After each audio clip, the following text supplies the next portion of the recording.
Yesaya 40 ayat 27 se-30 sada.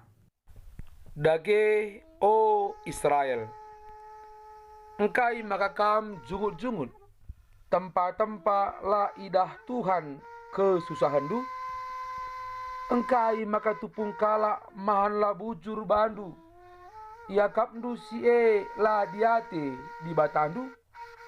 Lakin itahendu, lakin pernah ibegindu, maka Tuhan ia mekap di bata si rasa lalap.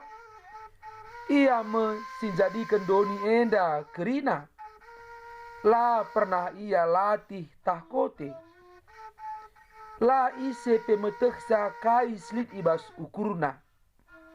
Mankala silatih ibrekena gegeh, itambahina gegeh mankala si ngelabuh.